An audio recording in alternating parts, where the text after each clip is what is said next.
Hello and welcome to my channel. If you are a subscriber, welcome back. It's great to have you here.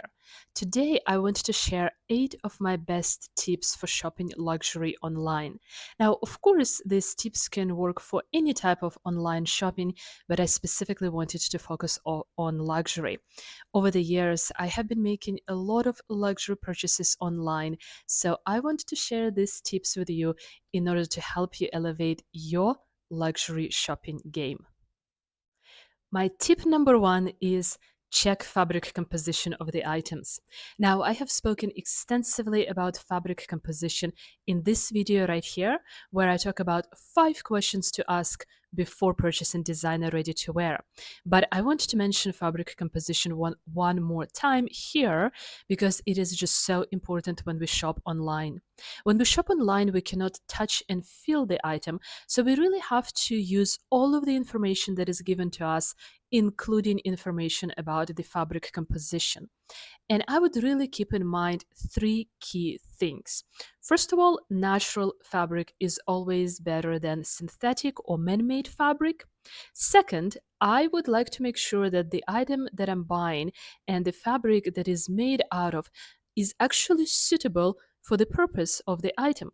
For example, suede might not be that suitable for like an everyday tote bag, and synthetic lining might not really be preferable in a summer item like a pair of shorts or a pair of trousers.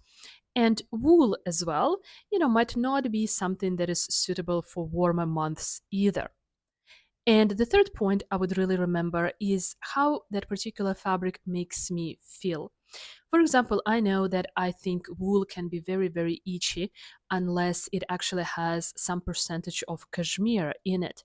So if I'm looking at a 100% woolen sweater online, I cannot touch it, but I would still keep in mind that for that type of sweater, I should probably get an oversized size because I'm only going to be wearing that sweater over a button-up shirt or maybe a t-shirt for some kind of layering, because when I put on wool just on my body, I feel that it is just a little too itchy.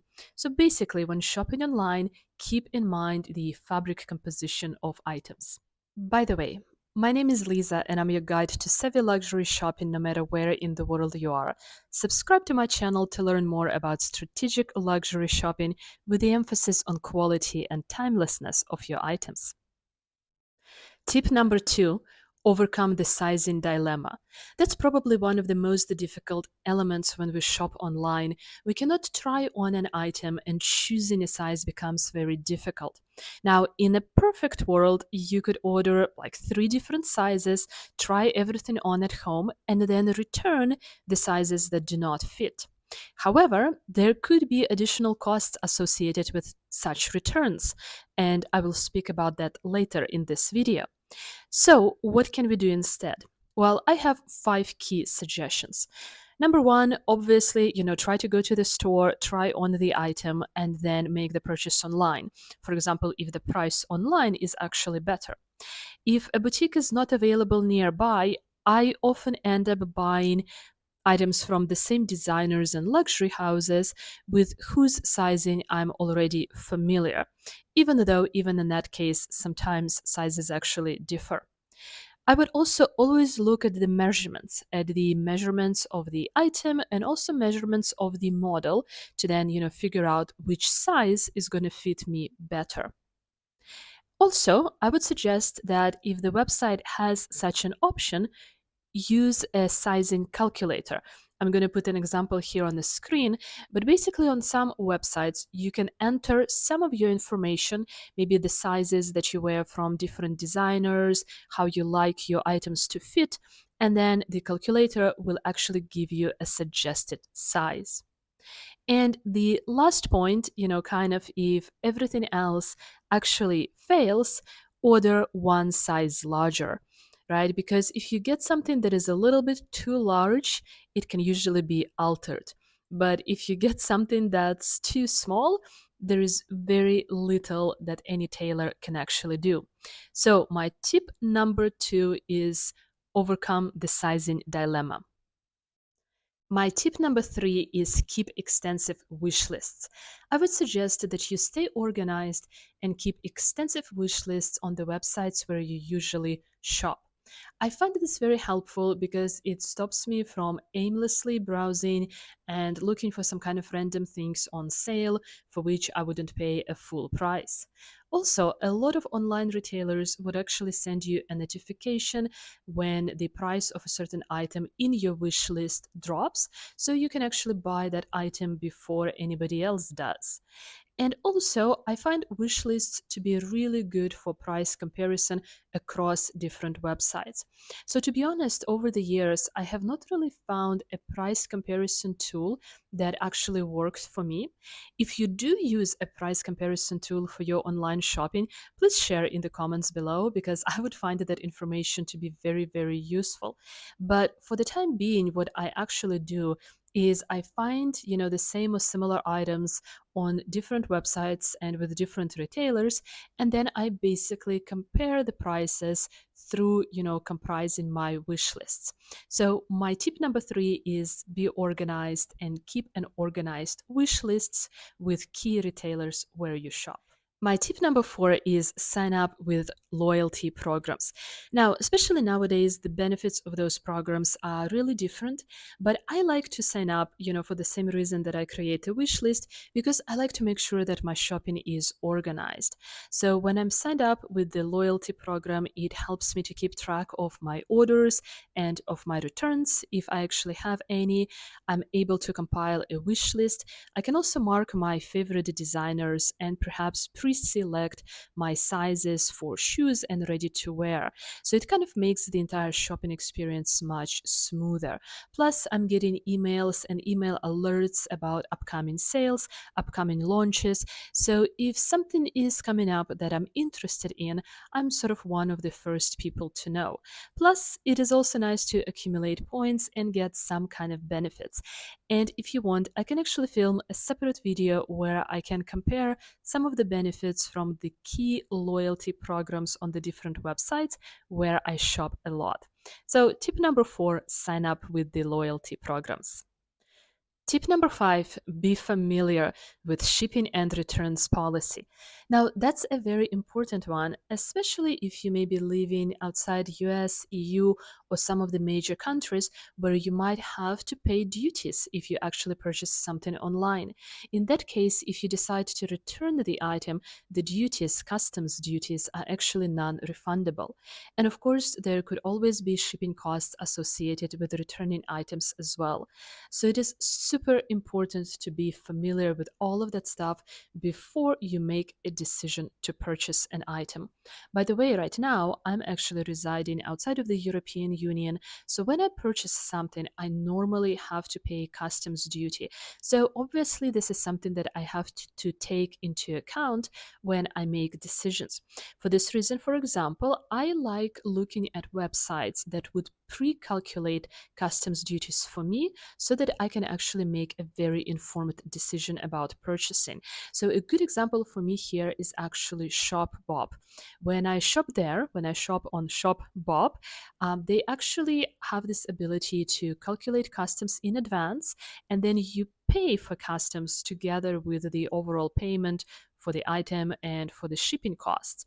And of course, when the item actually clears customs, if customs was less than the payment that I made when I was purchasing the item, ShopBob would return the difference to the original payment method, so my credit card, for example.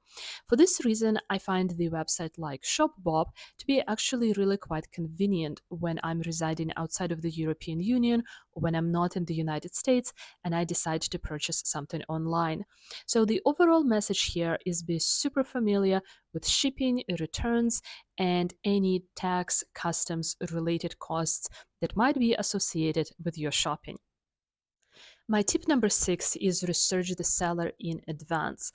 I think the issue of fakes, counterfeit, and copies is just so enormous these days, like much bigger than it was several years ago. And I'm always very concerned about this potentially affecting my shopping. So I would suggest that you only shop from trusted websites that are very well known and maybe discussed in the luxury community. So, it's things like Luisa Via Roma, My Theresa, Farfetch, Saks Fifth Avenue, as well as direct websites for particular luxury brands like, I don't know, Gucci.com, Dior.com, etc., etc. If in doubt, always check Trustpilot and perhaps reviews on social media, on Instagram, YouTube, TikTok, or whatever social media you are using. I think, especially nowadays, there are a lot of retailers out there who operate kind of in this gray market economy. So I'm always very cautious, and my tip would be to only buy luxury items, expensive luxury items from trusted online retailers. My tip number 7 is beware of final sale items. Now, I obviously really like to buy things on sale, but it is especially final sale items, items that cannot be returned, that make me sometimes a little bit nervous. From my experience, some of these items could come with a minor defect, perhaps something that is not noticeable to anybody else, but will be noticeable to you once you look and inspect the item. I have also had instances when there would be an item on sale, let's say the last item, and then somebody would actually buy the item and the item would disappear. And then, let's say, maybe in a couple of weeks, it would appear again. And I would be like, oh my God, this is great. This is my second chance. I'm going to buy this item. And I have had instances when those particular items would once again come with a minor defect. So perhaps the reason why, when or the reason why that first person actually returned the item and it became available again. So when I see items that are like the last item on sale, or the item would disappear and then appear again, and when I see the item on the final sale, it cannot be returned, I really try to think twice, because my assumption, and it might be incorrect, but my assumption usually is that there is a minor defect with the item. Again, probably nothing major, nothing that, people would kind of notice about the item, but I know that I would notice it and it would mess with my OCD. And for that reason, I decide sometimes not to purchase final sale items, because I know that they cannot be returned. And I am very cautious about purchasing the very, very, very last item on sale, especially if it seems like somebody actually returned the item before I had a chance to make the purchase. Anyway, I hope that makes sense, but I would always beware of final sale items, last items on sale, because I think that there might be something wrong with them. I might be obviously wrong, maybe your experience is different, but my experience has taught me to be cautious. Okay, my tip number 8: avoid purchases driven by loyalty program discounts and coupons. So I spoke about the fact that it is great to be a part of a loyalty program. And then, of course, when you sign up for those loyalty programs, you move through the tiers as you spend the money, and you're constantly getting a welcome discount, a birthday discount, a discount on special items when you move through the tiers, etc., etc., etc. So it becomes very tempting to constantly be shopping for something because you want to use that discount, right? You got a birthday discount, so you want to actually use it. But I would caution you and ask you to be really careful when you do that, because oftentimes those discounts are not very significant, maybe 10%, maybe 15%. They cannot be used on a sale item, and they also cannot be used on a bunch of different designers and kind of usually higher tier designers. So oftentimes you end up with a 10 or a 15% discount, but the space to use that discount is actually so limited, then it's mostly not worth it.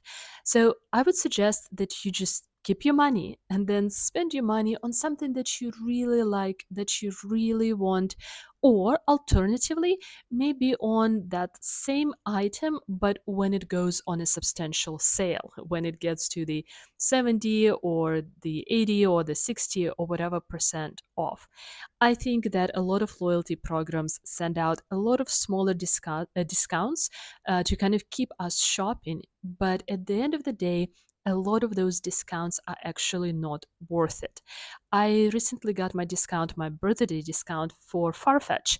And basically, if I would spend 700 US dollars, I would get only $70 off, so like 10%. And it would only work on items that are not on sale. And it also doesn't work on certain designers. So again, spending $700 just so that I could save $70 is not necessarily the type of shopping that I prefer.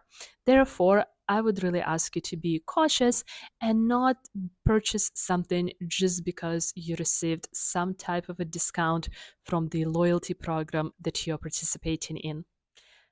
Okay, well, those were my tips for luxury online shopping. Let me know, what did you think? Thank you so much for watching this video. If you would like to see more about savvy luxury shopping, please watch this video next.